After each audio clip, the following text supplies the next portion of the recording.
Il y a 13, presque 14 milliards d'années, l'univers Big Bang. L'atome, à ce moment-là présent dans l'univers, c'est l'hydrogène. Aujourd'hui, hydrogène et hélium, c'est pratiquement 98% des atomes présents dans l'univers.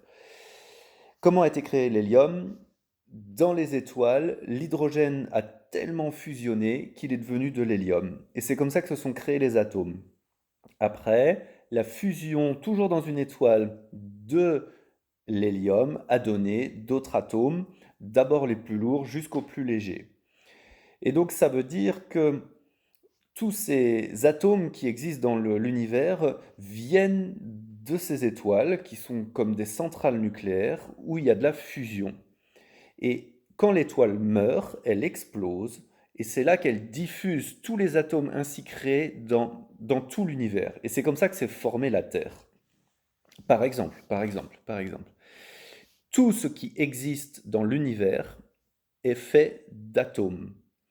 Nous inclus, cette chemise inclus, ce téléphone inclus avec lequel je filme, les animaux, les plantes.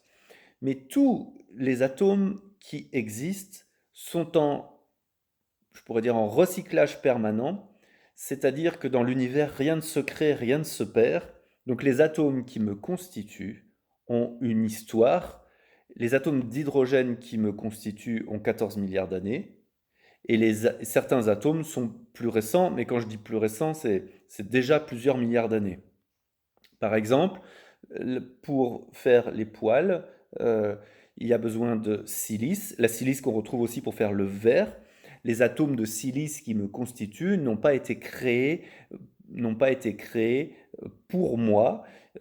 Ils ont été assemblés pour faire mon corps, mais ils existent depuis très longtemps. Et quand je vais arrêter de vivre, les atomes qui me constituent vont retourner dans l'univers, euh, ils vont rester sur Terre, hein, et ils serviront après à faire autre chose. C'est comme un jeu de construction de Lego permanent. C'est vous construisez et après, une fois que vous avez euh, fini de jouer avec votre construction, ben vous la détruisez, mais les pièces sont toujours existantes et elles vont servir à faire autre chose.